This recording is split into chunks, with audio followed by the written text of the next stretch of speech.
The mysterious serial killer known as Jack the Ripper has captivated the imaginations of people around the world since the Victorian era. Jack was known for brutally murdering and dismembering at least 5 sex workers in the Whitechapel district of London from 1888 to 1891. Despite being spotted fleeing the scenes of his crimes by dozens of witnesses, he still evaded capture. The case has since gone cold. Melville Macnaghten, the chief constable at Scotland Yard, named 3 main suspects: M.J. Druitt, Michael Ostrog, and Aaron Kosminski. There are hundreds of theories with additional suspects posited by true crime junkies. For over 100 years, people have been trying to figure out the true identity of Jack the Ripper, but all of the theories are based on circumstantial evidence. However, recent DNA evidence has been discovered to suggest that the true identity of the Ripper was Aaron Kosminski. Many people have criticized the findings and refused to believe the evidence.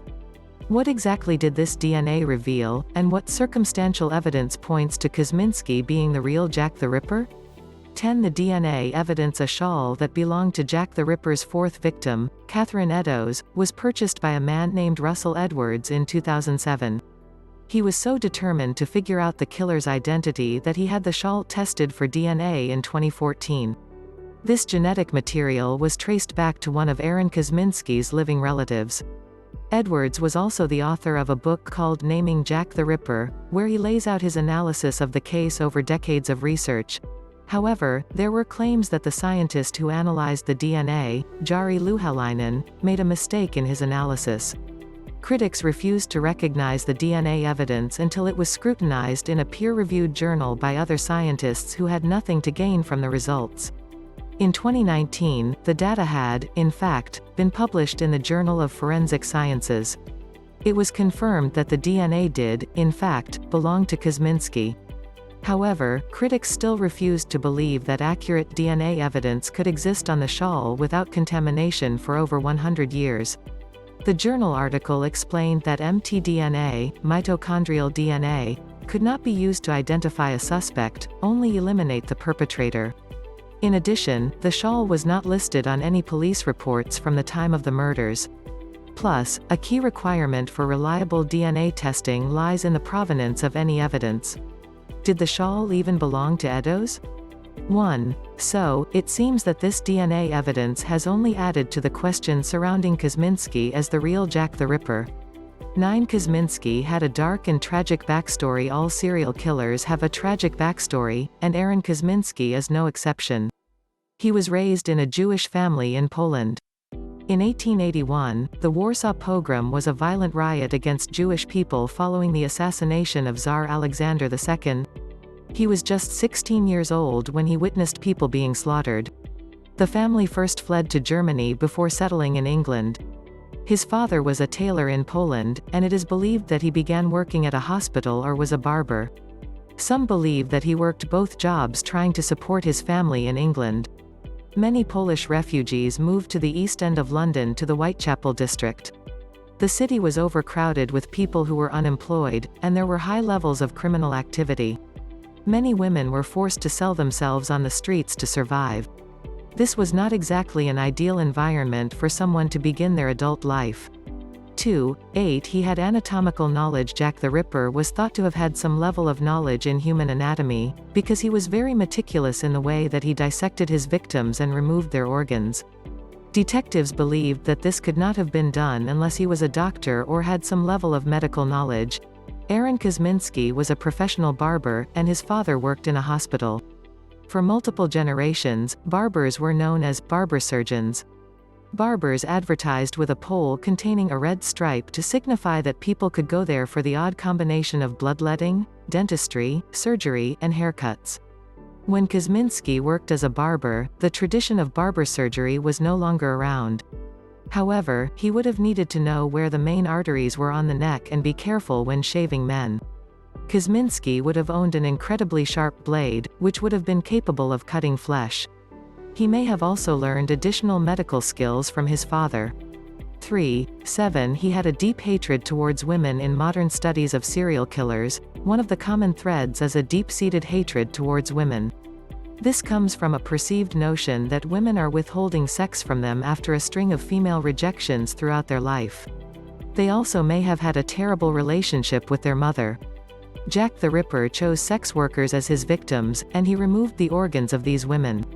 One of his victims' faces was brutally savaged, showing that he was full of an irrational rage against this woman he did not know. Aaron Kosminski was 23 years old at the time of the first murder. He never married and had horrible luck socializing with ladies. According to Melville Macnaghten, the chief constable of Scotland Yard, Kosminski was known for having a deep hatred towards women. Macnaghten wrote, "This man became insane owing to many years' indulgence in solitary vices. He had a great hatred of women, especially of the prostitute class, and had strong homicidal tendencies." 4. 6. The clue on Golston Street. Elizabeth Stride and Catherine Eddowes were killed by Jack the Ripper on September 30, 1888. A piece of Catherine Eddowes's apron was found on the ground soon after the murder. There was also a message written in chalk on a wall near Golston Street, which read, "The Jews are the men that will not be blamed for nothing." The word Jews was spelled Jewas. The misspelling, together with the double negative, suggests that English was not their first language. Many people have puzzled over this clue left after the killing spree. Some believe that this was left to blame Jewish people for the crime, while others believe it means the complete opposite.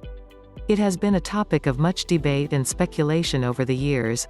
The second Assistant Commissioner at Scotland Yard, Sir Robert Anderson, was completely convinced that Jack the Ripper was Jewish. He wrote a memoir titled The Lighter Side of My Official Life. In it, he goes into details as to why he spent the rest of his life convinced that Aaron Kosminski truly was Jack the Ripper and that he was safely caged in an asylum. He also wrote, "In saying that he was a Polish Jew, I am merely stating a definitely ascertained fact." 5. Physical description. Dozens of witnesses claimed to have spotted Jack the Ripper, but the reports were not always consistent. Some claimed that he was tall, middle-aged, had a curly mustache, and carried himself like an English gentleman. Others said that he was short, stocky, and clean-shaven, between 25 to 30 years old. No one can be sure what Jack the Ripper truly looked like because there is no way of knowing which witness spotted the true killer. Constable Melville Macnaghten wrote in a document known as the Macnaghten Memoranda that a police constable spotted a suspect on the night of Catherine Eddowes' murder who looked identical to Aaron Kosminski. Macnaghten wrote, "This man in appearance strongly resembled the individual seen by the city PC near Mitre Square." Tragically, many of these police files were lost during the London Blitz, so modern-day web sleuths are not able to dig into the specific details of those police reports that were written on the night of the murder.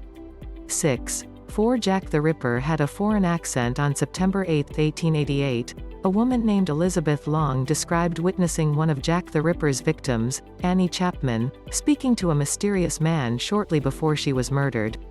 Mrs. Long could not see the man's face in the shadows, but she reported that he had a shabby, genteel appearance. He was wearing a dark coat and a deerstalker hat. Long could hear him ask, "Will you?" as Annie Chapman agreed to take him on as a sex work client. His voice, too, sounded like he had a foreign accent. They left together to complete their transaction. Annie Chapman was found killed and dismembered that night, shortly after the mysterious man paid for her services. There is no doubt that this man was Jack the Ripper. Aaron Kosminski was not the only foreign suspect. However, this should at least eliminate the suspects who are English. Along with the misspelling found in the message left on Golston Street, it is clear that he was a foreigner. 7. 3. Kosminski was put into an insane asylum in 1891. Aaron Kosminski was confined to the Colney Hatch Asylum. The 5 canonical murders, officially credited to Jack the Ripper, stopped soon after. Cambridge University has copies of Aaron Kosminski's psychiatric records from the time he spent in the facility. According to the records, he heard auditory hallucinations that told him to do things. He declares that he is guided and his movements altogether controlled by an instinct that informs his mind. The documents also state that Kosminski grabbed a knife and threatened to slit his sister's throat. It was clear to everyone, even his doctors, that he hated all women. Modern doctors have diagnosed him with paranoid schizophrenia. Some people have tried to claim that Aaron Kosminski was not a violent person and that he was more inclined to act out in self-harm. He also refused to eat for fear of being poisoned. So, he would pick scraps of food out of the gutter instead. However, according to Cambridge University, the references to self-harm were actually talking about frequent masturbation. And while he may not have been violent towards the other men in the asylum, he still had a record of violence towards women. 8. 2. A Jewish witness saw his face. Sir Robert Anderson was the second assistant commander of the London Metropolitan Police who helped to investigate the Jack the Ripper case. Years after the case had gone cold, he wrote in his autobiography that he was convinced that Aaron Kosminski truly was Jack the Ripper. Chief Inspector Donald Sutherland Swanson had a copy of Anderson's book, and he wrote his own notes in the margins that gave additional details. This copy of the book was later given to the media by Swanson's grandson. According to these notes, they found a witness who could have helped convict Aaron Kosminski as Jack the Ripper once and for all because the witness saw the killer's face. However, this witness refused to testify against him because he was Jewish.